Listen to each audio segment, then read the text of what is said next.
One of the questions I get asked all the time is, how do I stop loving someone, or how do I get rid of these feelings? Because when we have to let go of someone we love, it is so incredibly painful.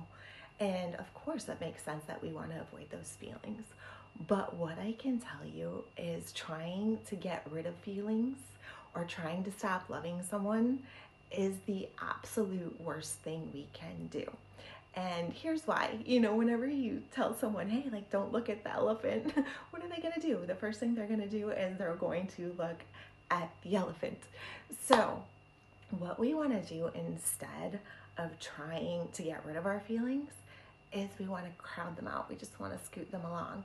And so, when I was in health coaching school, that was one of the things that we learned. The concept of crowding out is that instead of focusing on what we want to get rid of, we focus on adding in more good things to replace what we want to get rid of. Like, so for example, if you're trying to eat healthier, instead of saying you can't have chocolate cake anymore, no more cookies, no more ice cream, what we want to do is we want to just start adding in like healthier options. So instead of eating so much cake, we want to start adding in more fruits, more vegetables, more just like healthy foods.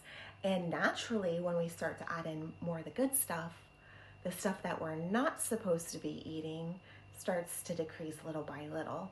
So we don't have to put so much effort into focusing on what we don't want. We just want to put the focus on adding in more good things. And so I apply this to in my coaching when we're trying to get rid of feelings that we don't want. And the absolute best thing we can do for ourselves is to feel those emotions. We don't want to run from them. They need to be felt and processed. They need to move through our bodies. But it is very painful, and there's not always, a time frame on that where, we just feel bad for a day. Like, it can go on a little bit if we've been with somebody for a long time, or if we lose a close friend. It can go on for months.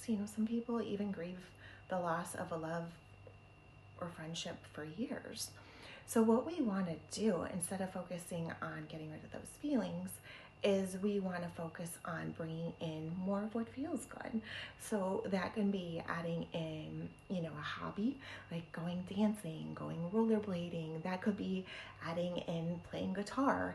That could be spending more time with, friends and other people that love us. Listening to music that makes us happy. I don't recommend listening to sad songs when you're sad. Now, I definitely recommend doing it for a short amount of time, like maybe initially, but just don't stay stuck in that place of only playing sad songs, because that's going to keep you sad. So what I recommend is, cry it out. Like, feel whatever you feel. If you need to feel angry, feel angry. You need to feel sad, feel sad. Feel whatever it is that you need to feel. Really go hard, like lean into those feelings. And then as soon as you've done that, that's when you start introducing the fun stuff.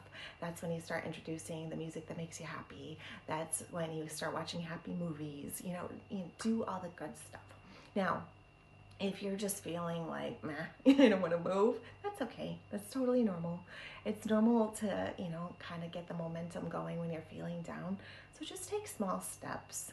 I always say small changes lead to big changes. So I do have small weekly challenges to change your life. They're completely free to join. If that would be helpful for you, just drop your favorite emoji, drop me a comment, anything you want, say hello, and I will make sure to get those out to you as soon as possible. And if you're feeling, like you're just having a hard time right now, big hugs. I promise you this will pass. And most people find that, by letting go of what isn't right for us, it opens up the space for what is. So hang in there and add some joy to your life.